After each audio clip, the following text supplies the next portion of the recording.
the design psychology perspective, we're talking about healing. Are there certain recommendations you would have for somebody's space? Definitely. When it comes to design psychology, it's a very personal thing, right? Your design, your psyche is personal. For example, colors that are calming for the eye, green and blue. And the reason why I think about it, when we look at nature, what color is Yep. nature? Yep. It's blue. So that is a calming thing, whether it's adding plants to your home, something where your eyes can rest into it. And then feeling like what speaks to you. When I used to work with clients, I would love to see what color speaks to you. I would give them like the color palettes. What speaks to you? What do you feel? What is the feeling that you want? Welcome to the Forward Think Tank podcast, a place of hope, inspiration, and education around holistic health and healing. I'm your host, Jamie Mazza, a holistic health coach, mental health advocate, and dancer. Join me as I share out-of-the-box conversations with integrative doctors, healers, and exceptional forward-thinking individuals thriving on the other side of their health challenges, as well as stories from my own personal healing journey. Thank you for tuning in. I'm so happy you're here. Hello, everyone. This week, I sit down with a fascinating guest, Hoda Jaludi. She is a design psychology expert, a retreat host, an author. She and I connected through a common friend, actually my neighbor. We wanted to keep this conversation organic. I really let this conversation take a mind of its own, and I'm so glad that I did. This was really interesting because yes, we talked about the concept of what she does for a living. So as a design psychologist, she helps people design spaces within their home that feel good for them, mentally, emotionally, physically good. We talk about the importance of clearing out the clutter or cleaning up your space. We talk about different color patterns that can bring out certain emotions or feelings in us, and just creating a space within your home that you can retreat to, which of course is what inspired her book as well. And she actually has a really interesting journey of what wound her up in the design psychology space. So she shares more about that. But then we end up talking a lot about our psyche as humanity and things, social media, and what that is doing subconsciously that we may not even realize how it's affecting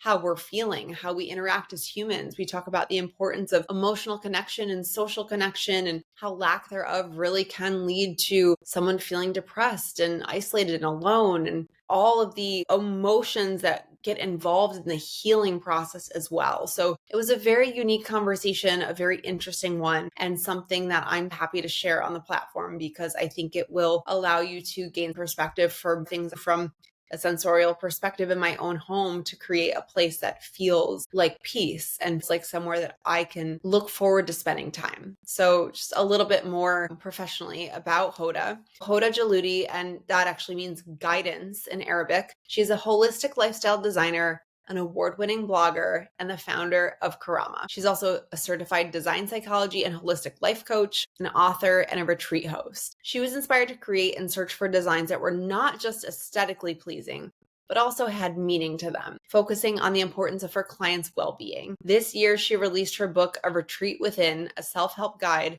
to find the home within you. Hoda, I appreciate you coming onto this platform, sharing your story, sharing all your insights around design psychology and how we can help ourselves. I love having people on this platform that are outside of my network because one, it allows me to meet really cool people, and two, it also allows me to bring a lot more creative, inspiring individuals to the platform to share with all of you. So please enjoy this episode. As always, if you learned something from it, if you found it interesting, please share it with a friend. It means so much to me as I want to continue to bring more people on, have more episodes in the future, and continue to reach more people. Just like with any other episode, there's a lot of healing, introspection, and great nuggets of wisdom. I just appreciate you listening and being here. Thank you, Hoda. Please give her a warm welcome to the Forward Think Tank. And please enjoy this episode. Hello, everybody. Welcome back to the Forward Think Tank. This week, I am joined by a very cool guest, Hoda Jaludi. Hoda, thank you so much for being here. She is a design psychology expert, a life coach, a holistic lifestyle designer, and author of her brand new book, A Retreat Within, a self-help guide to find the home within you. So Hoda, welcome to the podcast. It is such an honor to have you here. You are the second guest that I've brought on that is just outside of my immediate network. I am so grateful for you being here and sharing your story and telling us today all about design psychology, because I found our conversation that we had a few weeks back really fascinating. And I think it's going to be such an interesting topic to dive into. Thank you so much for having me. I'm just really excited to get into this. Yeah. Tell us exactly what design psychology is and how you found yourself in this career. What got you into it? So, design psychology is basically the psychology behind everything that you look at, every design that you see, and how it affects the human psyche and essentially your whole mind, body, and soul. I loved it. When I came across it, I was so excited that I found it because I've always been a designer. I've always did things with my hands. I loved creating things as a kid. I loved the arts and crafts. Yeah. I just love designs. Like it was something that I would always do. And as a kid, I would rearrange places in my head and things like that. And growing up, and after I studied psychology, I realized that that was a defense mechanism from how I was growing up because I grew up with my father, God rest his soul. He had bipolar, and it was like very difficult. Essentially, what I wrote in my book is how I came about that slowly and realized, oh my God, as a kid was trying to design my space to make it safe. And I didn't know it on when I got older. And I loved interior design. I also got a certificate for that. And then I was like, you know what? I know that there has to be something that brings the two together. There has to be something where I can teach people about how to create a space in their home to make them feel safe, but then Yeah. also in, you know, the psychology aspects, because there has to be science. And then I came about design psychology and how to become certified in that to help people design their space and essentially make a retreat for them from the outside and within. It's so interesting because I know we spoke a little bit when you and I got to know each other, and I'm sitting here thinking I live in a space where my husband and I bought a 2-family apartment building in Jersey City. I know you're not too far from me in New Jersey. And this was a place that I always said we weren't going to be here long. It was more of an investment property. Like eventually we'll rent the space. So for the longest time, I've never treated all of my apartments like my true home, whether that's something I just tell myself in my head or there's some sort of internal block there. But, designing the space, even the space I'm in right now, this is like my home office slash my gym slash the podcast recording studio. So oftentimes when we live in small spaces, especially in this area, there's, kind of clutter around me from time to time. And I notice, and I know you mentioned, so I don't know if you want to go into a little bit more detail, if you feel comfortable, but I notice when I tidy up and get myself organized, and I started doing that for myself Mondays. Mondays are my day to not do anything behind the computer, organize myself, clean up, whatever, make it tidy. And then I feel like that allows me to focus, be creative, do whatever I need to do. I don't know if you can speak to that at all, but I'm sure there's a lot to unpack in this space Yeah. of mine that can make it more suitable to what I need. Yeah, for sure. Well, how your environment is a reflection of what's going on in your mind. So if your space you find it a little bit of cluttered, chances are your mind is also cluttered with thoughts and things like that. I know personally with me, I get in the moments when I get really low and all that stuff, I notice my space is not where it's at. And in the back of my mind, you get into your moments, you're human, an ebb and flow of emotions. And when you get into those moments, your space is the last thing you want to worry about when you're like having this little warfare in your mind of like emotions.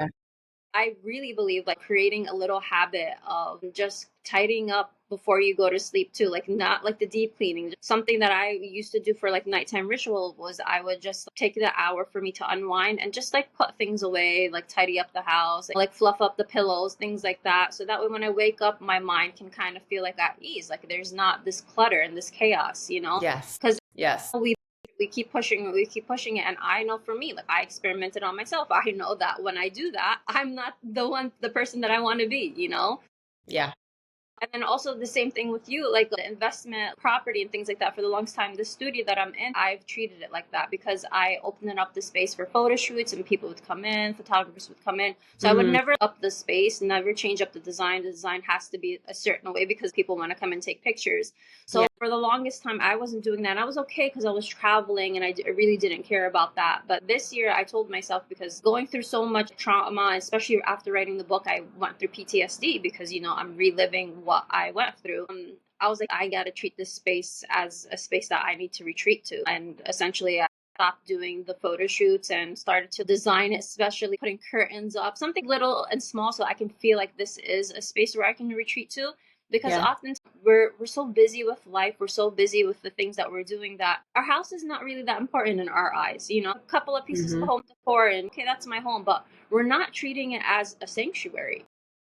We also are human beings that we're fending for ourselves. Our brain is an ancient being, right? Our brain holds these things as survival mechanisms. So even though the modern world made it a lot easier for us in living, we're not realizing that our brain hasn't caught up with that. It still thinks it's in survival mode. It'll pick something randomly. We were surviving on making sure predators don't attack us, but now that surviving became something else where we'll get anxious about a certain thing, or, oh my God, I'm late for work or whatever. Our brain, all it knows is I need to survive. Right.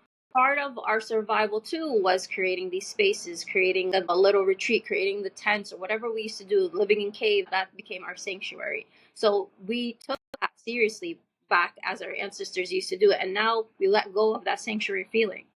So that's what I like to teach people. Treat it as a sanctuary. I know it might not seem a big deal, but your brain thinks it's a big deal. It's so fascinating. And thank you for sharing all that about your own space and even writing the book. It's something that I can relate to in my own way because I know I told you a bit about what's going on with my health and why I started the podcast. And people always ask, Jamie, are you sure you want to be talking about this? And sometimes it's really heavy. So I need to start branching out, talking about different topics. Actually, my therapist had shared this with me. And as you were writing your book and telling your story, you're saying you relived that PTSD. She had told me, I can't remember what the ancient culture was, but in this ancient culture, there was a rule that you could only share about your trauma 3 times. And after that, you don't talk about it anymore. Then you do your whole ritual and the whole village gets together and they rid that from you so that Yeah. it doesn't stay in your nervous system. And so for you to be writing this book and talking about your personal life and things that happened growing up that inspired you and allowed you to get into this category and line of work, to be going and reliving that again. And then also recognizing, well, I need to walk my talk. So I need to come in and make this space a little bit more of a tranquil place where I can retreat and feel comfortable and heal. Yeah. So yeah, good on you. Definitely. It is difficult when, especially when you're like in the healing industry and you're teaching these things, but then as for me, we were talking about this before, you feel like a fraud when you're in Totally. space, but meanwhile we're going through our own thing, and it's like, how can this if I'm not this person? And then you just spiral down into a whole different thing where I still go through that. There's so many difficulties that I'm facing, and then you need to be this expert in this certain thing, and then that's in itself becomes another situation of being this fraud now trying to prove a point. But then what I love to keep reminding myself, and I'm grounding myself, I'm like, well, I'm human and I'm experiencing this emotion and I need to experience it. I'm not allowed to be perfect all the time. Okay. I'm not supposed to be happy every day. I know I teach about happiness. I know I teach about retreating and how to make yourself happy. But the reason why I'm teaching you about retreating is because you're going to have these moments where you need to retreat. And that's why people, when they see me, they're like, oh, you travel, you go to all these places, you must be living a life. But no, I'm going through war right now. But those are just highlights that I just, you have no Of idea. course. Of course. You just saw a minute of what I just did to like relax myself. Yeah. So I want to always remind people that just because especially now with social media, just because you're seeing them having a good time, that is just a highlight. That is exactly when you open a photo album. Remember those when we took pictures and we would do the happy moments. Chances are you don't see a bunch of pictures of us just being angry or crying. You see us The laughing, best moments. Yeah. Celebrating. those are the Totally. moments.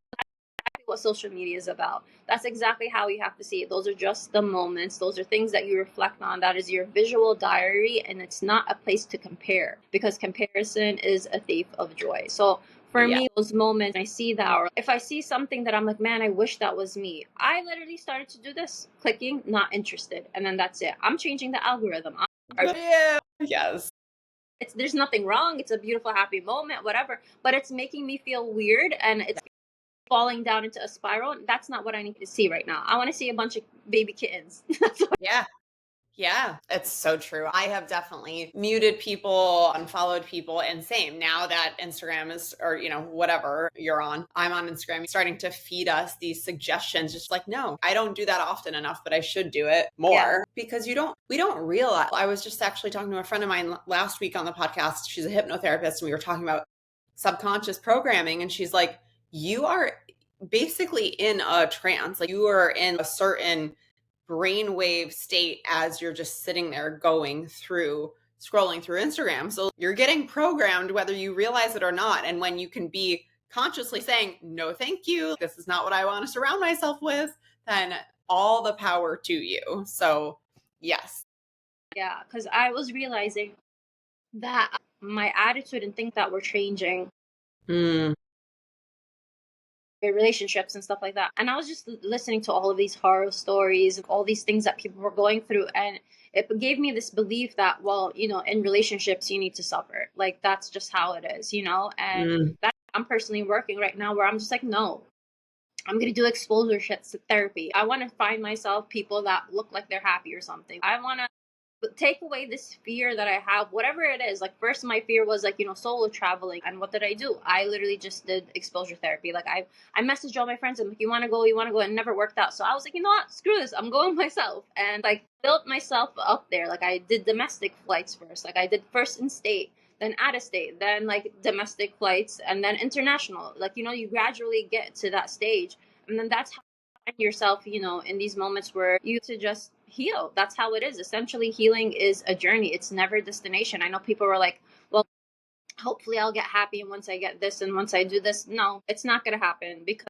your healing journey is right now. Okay, I wrote the book and it put me into PTSD, and I'm going to these moments and reliving it, and I have to talk about it. You have to advertise the books, have to relive it again and talk about it. But now I'm telling myself, in the book, I'm teaching them how to heal and how to do that. And that was my healing journey of finding that. That was the blueprint that I created. Yes. Now I have a blueprint, but now I'm in healing journey 2.0. It's a new journey now, So there's always going to be a new journey. There's always going to be ways that you can build on your new blueprint. It's just a building block, because your brain is so massive. We only have a percentage of knowing how to fully access it, So what makes you that you're always going to be healing? It's the same thing when you're working out. When you're working out, you want those abs, those biceps. You got to keep on doing the strength training. You got to keep on putting your body, keep on showing up. It's not like going to be like you're going to be in pain, you're going to be sore, but that's how you build. That's how you build. What are you doing with your brain? Are we doing anything? How do we build our brain? How do we make it stronger? And the way we make it stronger is to go through all of these emotions, to go through all of these difficulties in your life. You are making your brain stronger, because now you're teaching yourself, okay, I can push through. I've done this before. I need to keep going. I need to keep on pushing myself through this, because this is how I'm training my brain. Yes. Oh my gosh. So much good wisdom already. I commend you so much for one. I mean, being able to, this is part of, we studied, both of us, in different aspects, studied psychology. So we get it. But I think one, to be able to like step outside of yourself and say, even if I feel like a fraud, and I've said this to myself too, because I have maybe not the design psychology aspect, but more health and fitness and, lifestyle, whatever. It's like, I know how to eat for whatever. I'm not a fraud. I have these tools, right? I have these tools. What a blessing that came into my life at the time that it did. And now I have these tools to help myself and also to help others. I know that's, of course, why you wrote the book. That's why we're sitting here talking about this whole experience. It's a blessing when you can step outside of yourself, even when you're going through the hard times, and say, okay, here's the tools that I need. I'm going to keep showing up. And then also for you, at least what I'm getting out of so much that you just took us through, if I want a new experience in life, I'm not going to sit here and say, oh, woe is me. I'm just going to sit here and feel this way. No, if I want to start traveling, I'm just going to do it. I'm going to take action. Action is the best way to get ourselves out of that hamster wheel way of operating. So, and then even when you get to that point where I accomplished what I wanted to accomplish, life doesn't automatically just go ding, ding, ding, like you won the lottery. Now everything's going to be perfect. We're humans having a human experience. The next goal comes, and the next thing comes, and life is full of twists and turns. We prove to ourselves that we've gotten through something hard before and we can do it again. Or if we have a greater desire or goal, we can go after it. We just need to take that next right step. I know with me as well, I get into these moments, I get this up and down, and Especially when you go through something difficult, you see yourself falling back into the cycle, and you can remind yourself so much, but then you just sit there and you're like, but I did it all. And you kind of get that concept where, okay, I already did this. I already healed. I already know the outcome. But do you know the outcome? You're not going to know the outcome, because you're just assuming that because you went through that already, you're going to think you're going to go through that again. And whatever you think consciously, you're going to create that reality. You are deliberately find the things your brain is going to find and see, like, see, I told you, that's what's like, I told you.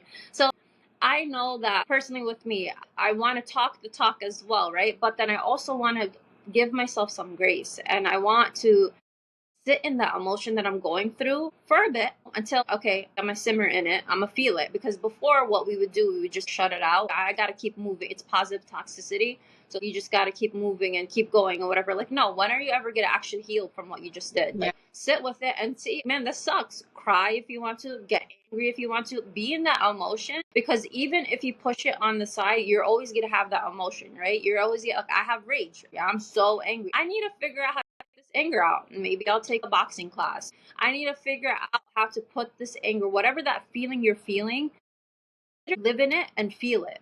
Because if you don't and you keep suppressing it, it's going to keep on coming to you, and it's going to keep pulling your healing journey further back. So part of the healing journey is to not ignore that feeling, that negative feeling that you're feeling. First of all, reframe it. It's not negative. It's just that your body's experiencing something that we all as human beings have. We have tons of emotions. So you need to experience it. Experience it. You're allowed to experience it. Now just keep going though. You crying is you're weak. You just sitting down at home and not wanting to do anything, it's you're weak. No. You need to feel it, sit in it, but don't sit in it for like years. And you said sit in it for a healthy amount of time. Maybe if it's the rage that you went through is such a difficult thing throughout your life, you went through some like years of experiencing this emotion, take it out throughout the day. Or if you like feeling sadness, then have a session for yourself, maybe an hour of the day where you just journal and you cry about the situation and you do it. Give yourself like these little moments throughout the day where you can experience that emotion, and then move forward. Like a lot of people, when they get hit into depression, all that emotion that was suppressed comes, and then they're stuck, and then they sit, and then they have depression. It's because they never allowed to slowly take away that negative energy and that negative feeling. That I'm saying negative, but that feeling, they never allowed themselves to experience it. So experience it and then do the exposure therapy. Push yourself, change the narrative. You're human. You have to push yourself in order for you to improve. That's how we are. Such great advice. In this whole journey of mine, I know sometimes when, not always, I know I get feelings when things are bubbling up, right? Because I spent years of my life suppressing, as you're saying. We live in this fast paced area, greater New York City. It's go, go, go, go, go. You don't even have time to process your emotions or think about what happened. I would often suppress. And even as a little girl, I was very quiet. I didn't speak up, but I had all these gut feelings and I'd feel things in my body. And then, I learn about the philosophy of, well, what can repressed emotions do and how can that create an environment where a tumor can grow? So I've, as you said, just been trying to release and listen to my body and do what it needs and cry when I need to. I put on a sad song, dance it out, I shake it off. It's such great advice. You need to just feel it, be in it. Don't hold on to it forever, but let your body experience it and let it flow out of your system. Yeah, and I think also having a support system to be like, yeah, you know what, that sucks. Because I know a lot of people are like, there's that also positive toxicity where it's just like, keep going. Sometimes all you need is somebody to give you that space, hold that space where they're like, you know what, that actually sucks. You went through so much. Like, you don't need that permission from people, but it kind of makes you feel like, well, no, that was a lot, and I need to go through it, and I need to feel it, and I need to give myself this time to express this emotion, this rage. And so like with me personally, like there's a lot like that I don't share. There's a lot that's going on, but just having this fake face is not what I'm trying to teach people either. But I also want to teach people that you can keep pushing through it and keep feeling it. You don't necessarily like what I like this quote that I read: share your scars, not your open wounds, right? So that's what I was doing. Essentially, what I wanted to tell everybody about what I was going through in that time period of what I wrote in my book. I was like, it's still open wounds. If somebody tells me I'm going to be offended, or if somebody tells me I can't, I have to heal from it for myself. and, get the support system that's needed, whether it's therapy, whether it's a trusted family or friend or somebody like that, and then like try to like heal with it, like myself. Like majority of the time I went through was COVID, so I had nobody and I live alone. I had to deal with that by myself, but the support group came about later on when I found people that were like it. But even like finding Facebook groups, for example, and putting on an anonymous, having people talk to you, those saved me during my healing journey, honestly, because I don't know who to turn to. And so asking for help is the bravest thing you can do. That's what I always tell people. You don't need to go through these silent battles alone. They don't want to go to therapy. They don't want to like expose themselves. I'm like, all right, use ChatGPT. There we go. Use AI right now. This is to your advantage right now. Say Sure. whatever you want to say and say, can you please give me a psychological aspect to this or whatever? Use that.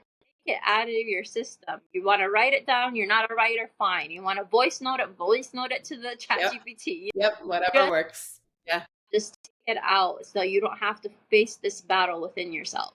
Yeah, so true. So in terms of the design psychology perspective, we're talking about healing, and I'm so glad we are on this topic because I'm curious, are there things like whether it's color palettes that you recommend or certain things to have in your space, let's say if people are healing from whether that is something physical, mental, emotional, from a design psychology lens, are there certain recommendations you would have for somebody's space? Okay, so definitely for sure. When it comes to design psychology, it's a very personal thing, right? Your design, your psyche is personal. So there's not really one size fits all, but there are, like, for example, colors that are very common for the eye, which is green and blue. And the reason why I think about it, when we look at nature, what color is Yep. nature? Yep. It's blue. So that is a calming thing for yourself, whether it's adding plants to your home, things like that, something where your eyes can rest into it. And then feeling what speaks to you. When I used to work with clients, I would love to see like, all right, what color speaks to you? I would give them the color palette. What do you feel? What is the feeling that you want? Retreat feeling. Where do you see yourself? Like by the ocean? I love to mimic nature and kind of bring that in because that's what we heal from and that's what we are from. We are from nature. So we need to ground. We need to do these things. So what is it? And usually a lot of people would pick blue. They like the ocean. They do like all of that stuff. And it's funny because I also love to tie in ancestry and where you're from. I realize people where they're from, like countries that are by Mediterranean countries, I realized that they always would like the ocean. I also was on my healing journey and figuring out what are my roots, what is the epigenetics, because there's things inside of us that we don't even know that is reflecting to us. Like when I was in my journey, when I went to Jordan and went through the archives of everything, and I just saw my grandmother had a whole room that was mint and beautiful details. And I was like, oh my God, is this where my love for this color came from? And then just these fabrics and all of these. I found like my grandfather's vintage cameras, and I'm like, oh my God, is this why I'm a photographer? Like, yeah, I didn't realize how much of my makeup, my genetic makeup, was just literally copy and paste. And I'd see drawing. Yeah. My cousins are great artists, and I'm like, wow, I'm out here thinking I'm the best artist. So design was always in my family's roots. So it's funny, even when I was like, with my uncles and my aunts, and I would just see, oh yeah, they're all like waking up at a certain time. I was like, wait, why are you guys awake? They're like, I don't know, I just wake up this time. And I was like, oh my God, I wake up at this time too. Me too. So, like, yeah, It's my time. like sitting there, like, okay, so I guess sleeping problems. It's Jeez.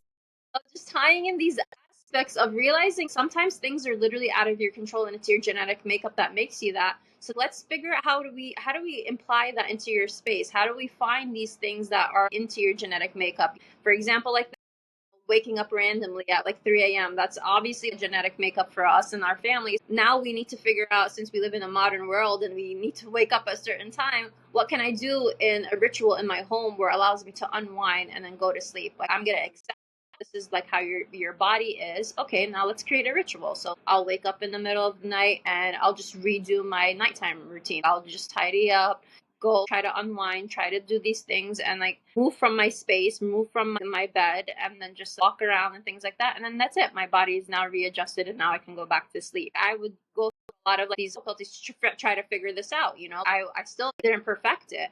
But so when it comes to your space, you need to like really think about, this is my sanctuary and this is my safe haven. What are the that I want to add into here that gives me that feeling like when I went on vacation, that feeling that I go into a little retreat? how do we create that retreat into your home, right? So for the longest time, design psychology is about creating this retreat, and you're physically making it. I call it like your interiors, your personal interiors is what you feel on the inside, and your exterior interiors is what you see. So how do we first make this look nice, feel good, so that way we create the safe space within ourselves to create the retreat within.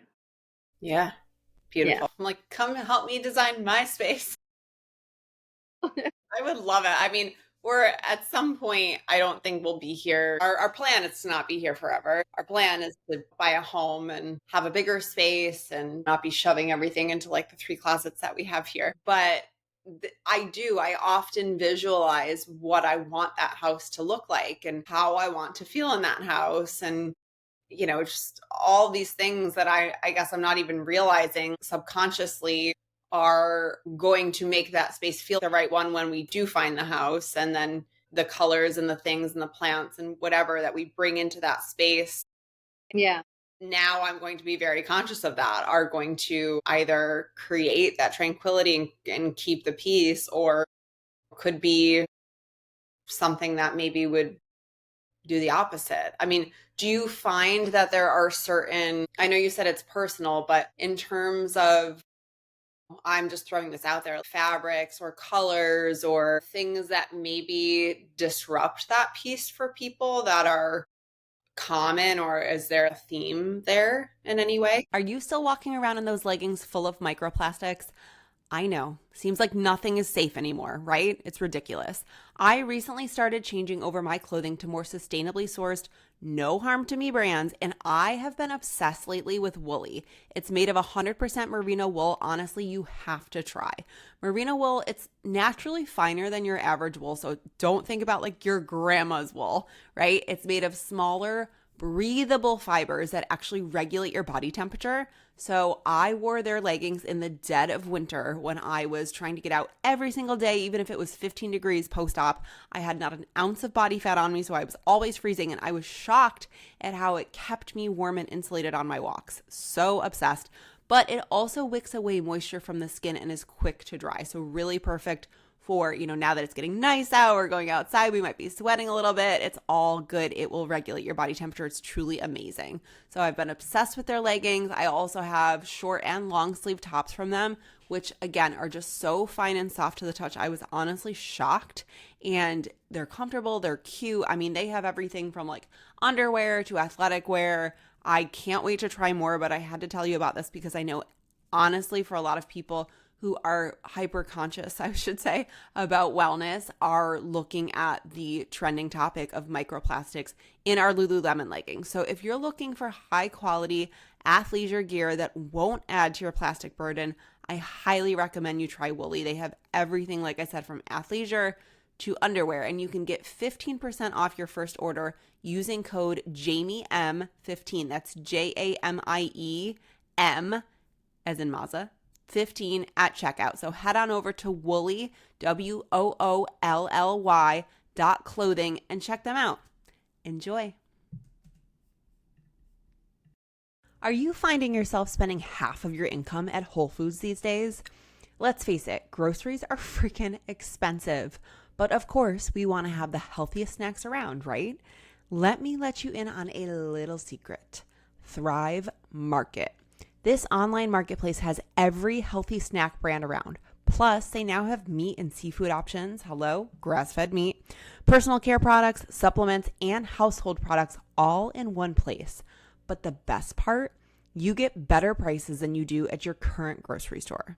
Yes, you heard me, discounts on your favorite healthy food brands. And if you're anything like me and you check every food label on site for added sugar, seed oils, and hidden ingredients, you're going to love Thrive Market. Plus, if you click on the link in the episode description, I am giving you 40% off your first order. Yes, 40. That is a big deal. So make sure you stock up. Happy shopping, friends.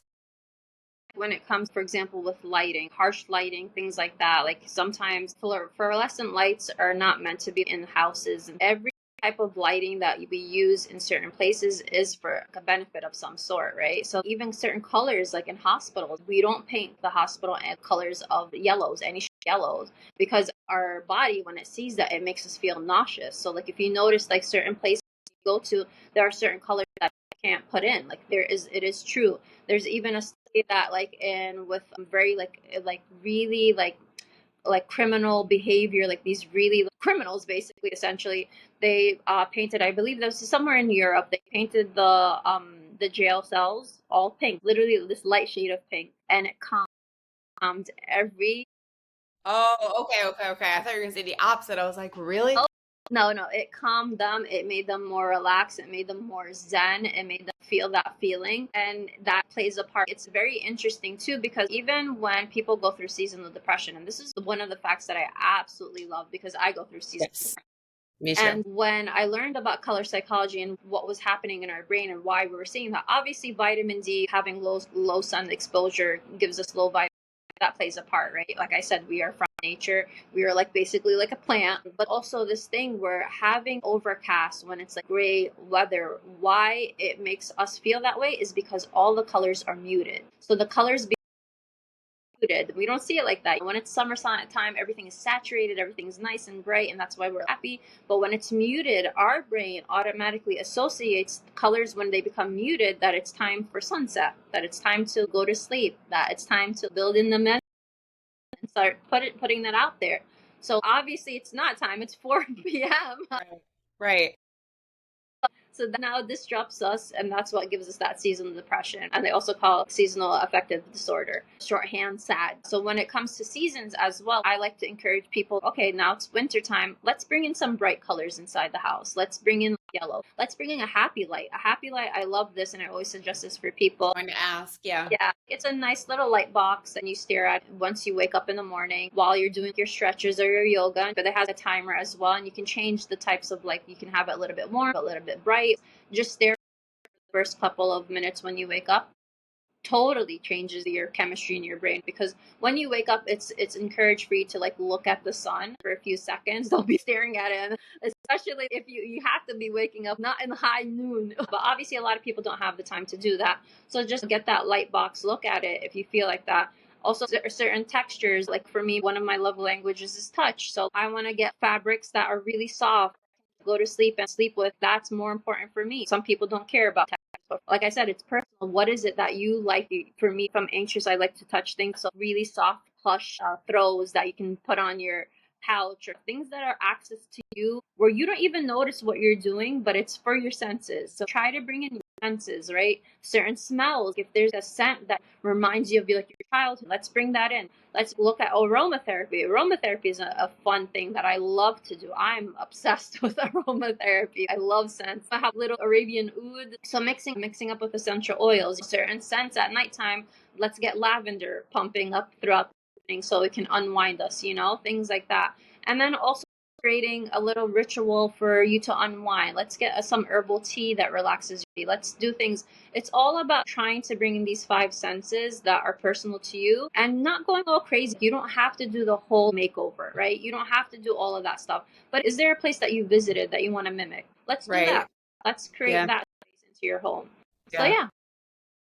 That's awesome. I mean, thinking about it from a 5 sense perspective makes a lot of sense as well, because I was originally, it's more color and texture, but as you're taking me through all of this and this whole ritual, I'm visualizing all these things in my space that I'm drawn to. Even just like it's like there's certain ones that I have, and I should honestly probably just donate them because I don't ever use them. But there are a certain couple that I just feel so cozy. Or maybe it's something about the color, or maybe it's about who gave it to me, or the feeling, or my mind is like bombarded with all these different senses as we're talking right now, and thinking about things that are comforting, or thinking about things that make me feel alive when I need energy. I'm such a music person. So for me, music is a big piece of what influences how I feel, but there's so much more to it. So thank you for taking us through all those examples, because I think they're really tangible for people and will help inspire them to make a sacred space of their own. Exactly. It's all about like creating this experience in your space, right? Creating it and enjoying it and really making it a safe haven. I know there's some people that have roommates that they don't like or they live with their family still. I know for me, for the longest time, like I wrote in my book as well, I always needed to retreat. As a kid, I found my closet and I would just always chill there and whatever. Meanwhile, I didn't know what I was experiencing, but I needed a place to retreat. And like it's important for me to have my own space. So finding that space, even if you share it with someone, even if it's a corner, I would always tell these people, even a corner that's designated for you that you can take 5 minutes. I know people are like, well, I'm a mom and I can't do this. I'm running around. I have this or whatever. I remember listening to Tony Robbins and he said, if you can't dedicate 5 minutes in your life, then you're a loser and you don't have a life. When he said that, I was just like, be no loser. He's not wrong though, correct? Like we all have the same amount of time in a day. We all have the same amount of hours, minutes, like nobody has, priority. So it's what we do with that time. I love Tony Robbins. My husband is a big fan. And I don't know if you know Marie Forleo, but Yeah. okay, love her, very familiar with her work.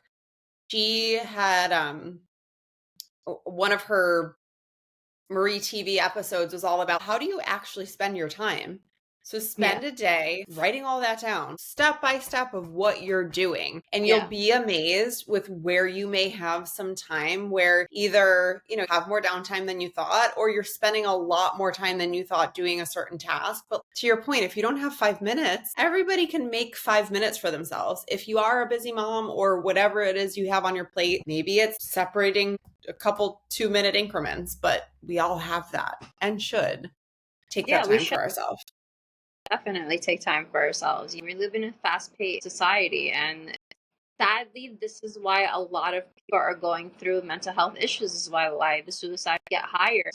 There's just also the age that we're in. We're in an information age. There's so much that we're bombarded with. There's obviously just a lot going on. Yeah. There's so much going on in the outside world. Why are you bringing that into your space, into your home? Mm-hmm. Why are we not taking this as serious as we should? Where we're just like, no. Like I like seeing like these memes. They're like, oh, so what are you gonna do for this weekend? Enjoying my mortgage. And I'm just like, I love Word. enjoying my rat. And I'm like, I started using that. I'm like, no, like why do I have to feel the need in order for me to have fun? I have to be outside and do things. I love being out and about. So for me to be like, well, I can have a good time in my own space. I used to hate rainy days. I used to get so depressed and whatever. And then I frame them now. Whenever I have rainy days, I was like, yay, it's my chance to stay home.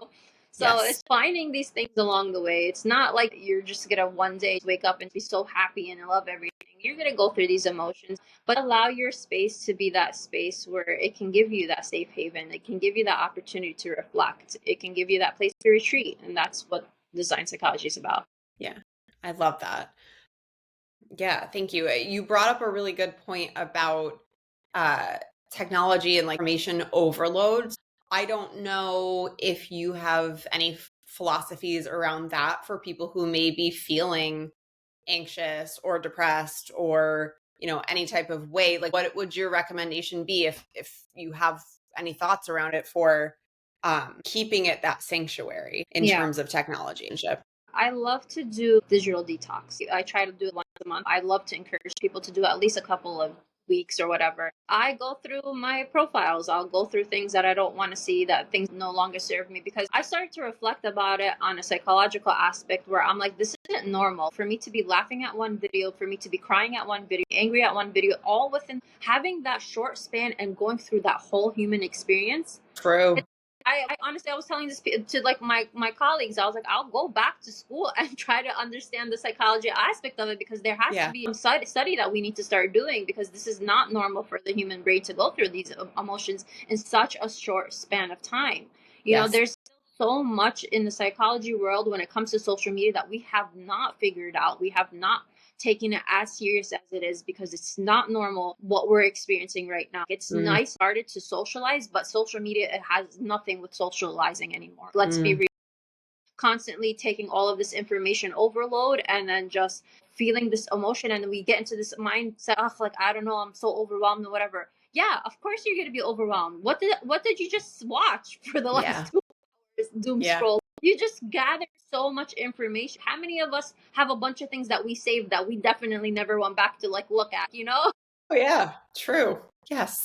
With me, when I get into these really bad moments where I'm feeling really down, I sit down and I reflect. And I'm like, there's something that's causing this. Like, obviously, yeah, my life is difficult, whatever, but I'm also taking in things that I'm not noticing, and I'm soaking in information that is not needed for me right now. That's why a lot of my work was heavily on social media. I shared all of my life. I gained this, like, influencer, but I liked it at the time when we were called bloggers because we used to blog. So I lived all my life on social media, and it's always like whenever I saw something nice, I take a picture. Whenever I did this, I take a picture. I want to show and whatever.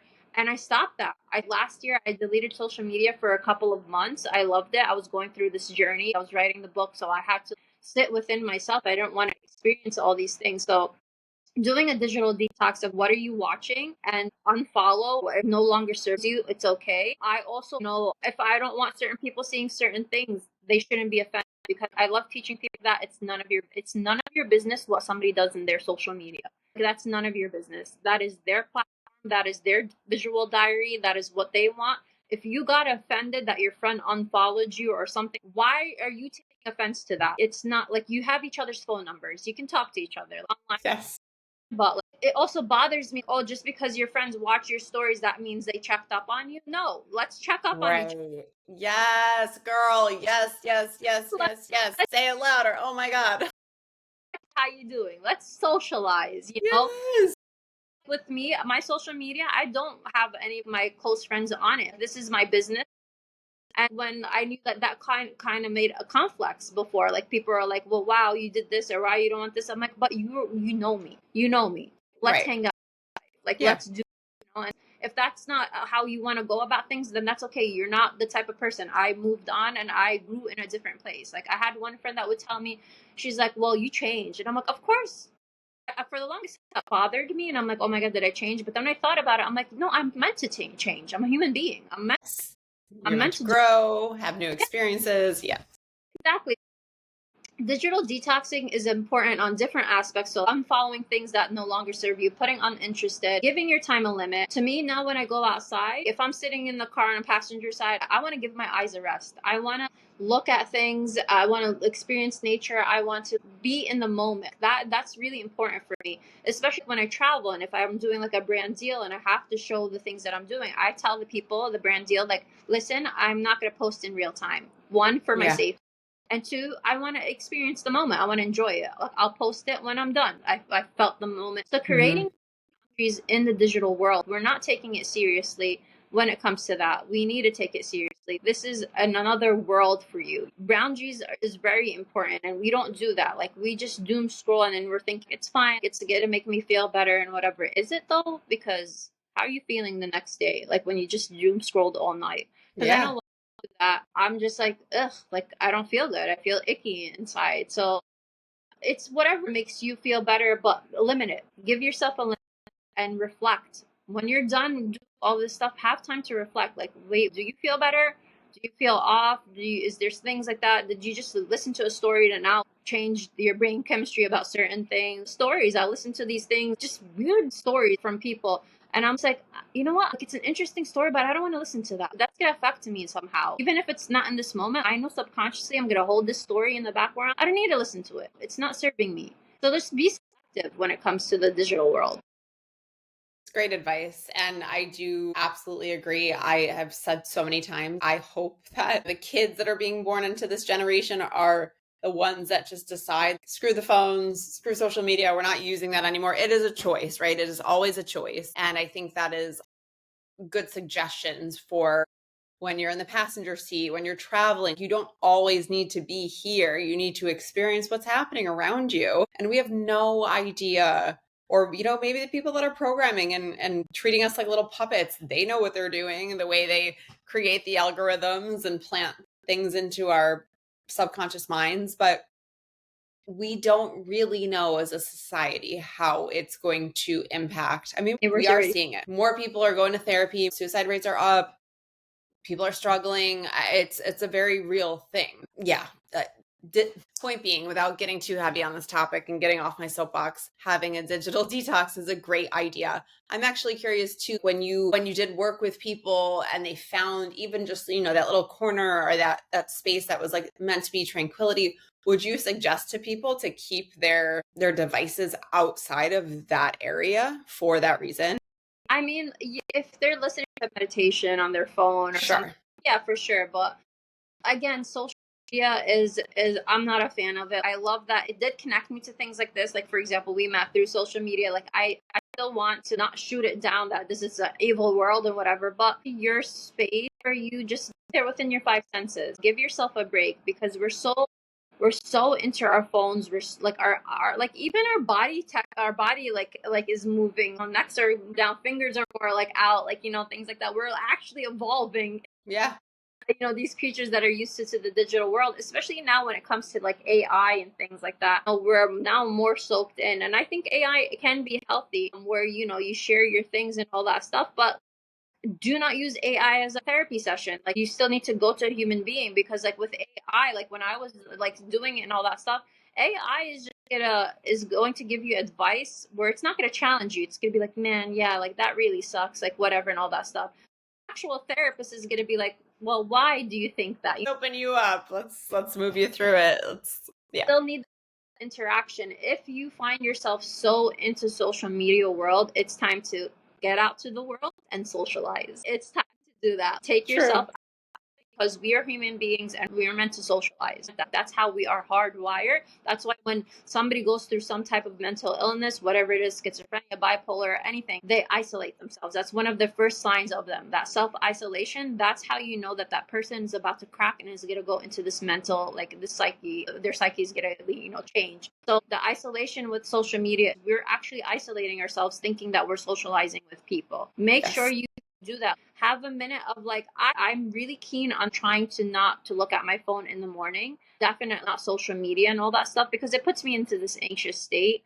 And I was really like strict about it, but then lately like I wasn't and all that stuff. But like I make it a thing, like when I wake up, at least let me fix my bed, let me tidy up and look at my window the first thing. That's the first thing I want to see. I want to stare at the window, I want to look at nature, I want to walk. Like sometimes I take my time too. Like I put my phone on do not disturb till like 10 a.m. So that way I can take that moment, do my little morning routine, and then I'll get into the social media world and whatever. And then when it's like PM or all that stuff, I try to tell myself like, no, I don't want to be on it. If I'm not going to socialize and I'm stuck on this, then I don't want to be on it. I need to socialize. When it comes to social media, I personally don't spend time on it. Like I like to post and ghost. Like as I say, like I'm going to post and put my things out there, talk to some people, whatever. But all of my social media platforms, all my notifications are turned off. It's been like that for the last, yeah, Same. Email notifications, all of it. I mean, text messages I get, but yeah, I've noticed too, like putting my phone on do not disturb. I mean, obviously I do it for situations like this. yeah, But even when I just need some peace and quiet and now experiencing everything that I've gone through the last year and a half, I don't always want to talk to people. yeah, People may want to reach out and we need that. To your point, a human connection. They say that loneliness is hurting us more than smoking cigarettes or alcohol or all these other substances. Like we yeah, need each other, yeah, we need each other to relate. But when you are overwhelmed and you need a moment for yourself and you're not giving yourself that, and it's just all these constant like notifications, pings, whatever, people trying to take your time and your attention away, it becomes too much. So I agree with the do not disturb. I love that. Finally, after struggling with insomnia for a long time, for years, it's been years now that I've had this routine, but I really try to limit my phone at night because I used to go to bed with it right next to my head, which is horrible. First thing I yeah. looked at in the morning, it's like, who needs me? What's going on in the world? But I've been keeping my phone out of my bedroom for years now, and it's made such a significant impact in the best way on my Yeah. sleep quality. Yeah, I love it. Moments where I don't even know where my phone is, those are my favorite moments. Like, I'm just Yeah. like, oh, and it's all good. It's like a proud moment for me because I'm like, Yes, wow. because you're enjoying your life. People are all like, I'm like, no, I seriously, I know you see me with a large platform and I look like I'm out there and whatever, but I promise you that I put that and then my phone disappears. I'll find it in my closet or something. a struggle for me, especially being alone and single and all that. That is a huge part for me to socialize. But now I'm just like, no, I want to socialize in the real world. I want to sit in the park. The other day, I was feeling so overwhelmed, and I'm like, I don't want to doom scroll. There's nothing serving me. My algorithm right now, I don't know if it changed, but nothing I'm watching is making me feel better. And I'm just gonna sit in the park. I'm just gonna sit there. And I had a conversation with a lady for 2 hours. Those are the moments that literally rewire me and make me feel better. And that's why I essentially created a social club, a women's social club. That we're gonna have a little plug, but we're gonna. Oh my God, tell me. Yeah, we're gonna have a little cute day retreat. What I used to do, like weekend retreats, but I want to just have a day because I know some people can't dedicate a whole weekend. Sure. So now I'm focusing on doing these day retreats. It's going to be on a farm. We're gonna have horseback riding. We're gonna have a cute little picnic.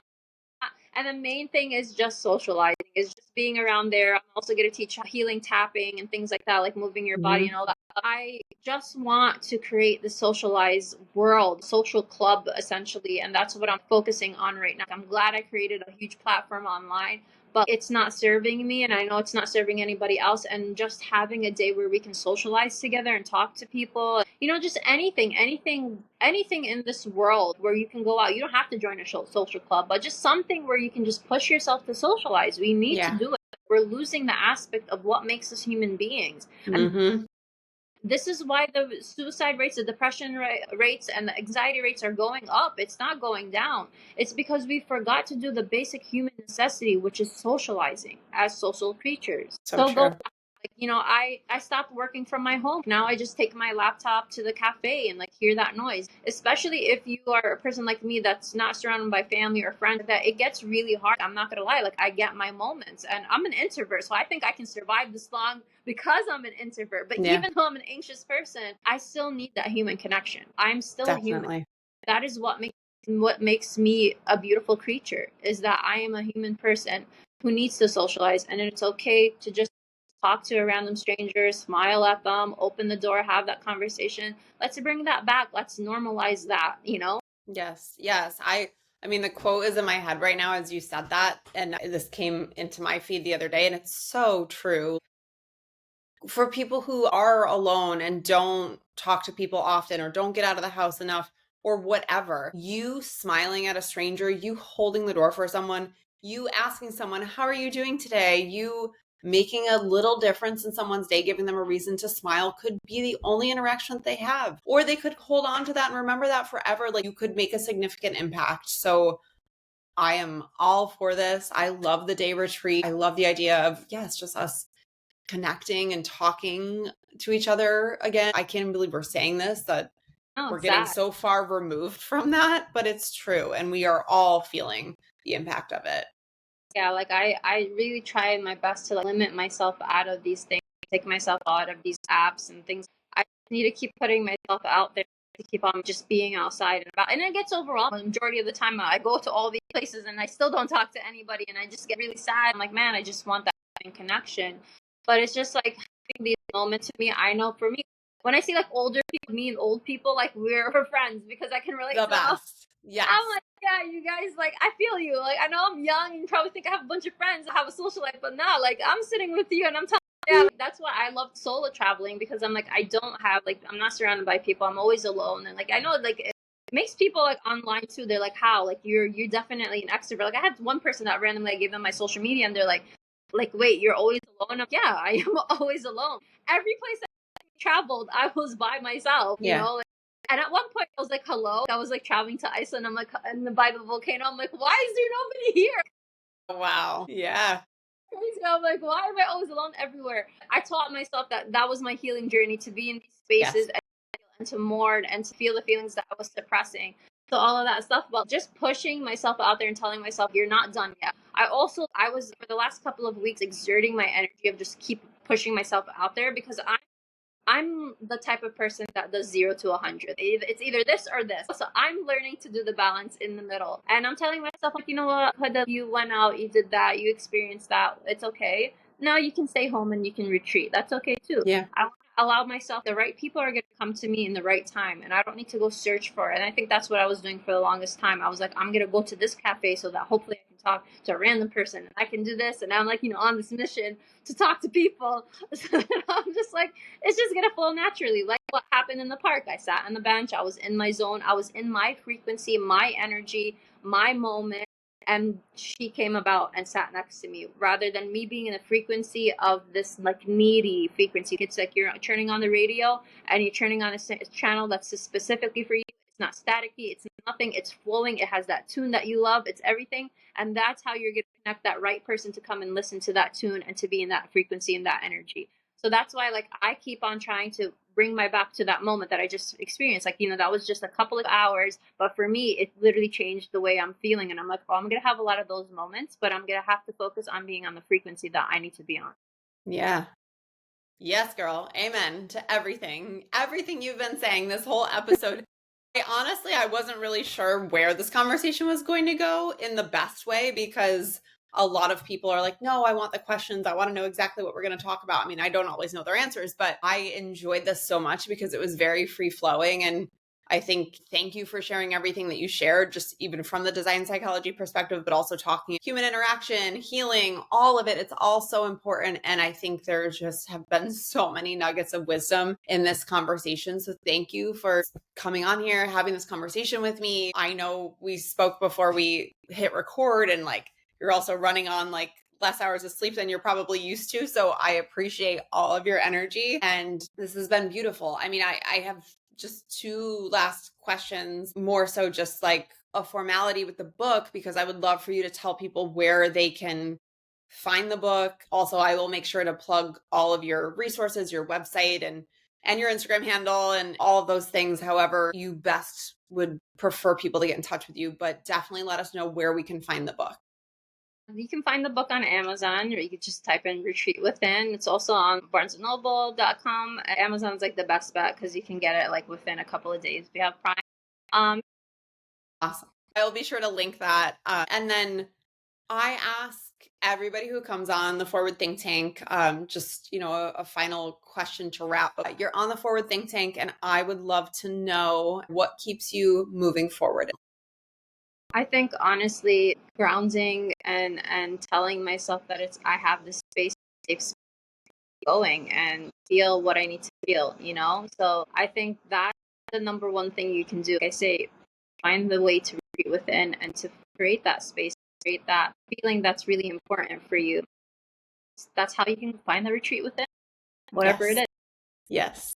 So beautiful. Yeah, you've given me so many different ideas for how I'm going to walk into every single one of my spaces, and also like all of my apps, and just be like, does this make me feel good? Or what could make it feel better? And think about all the senses and all the things. So thank you so much. This conversation was awesome. And I appreciate your time and appreciate you being here.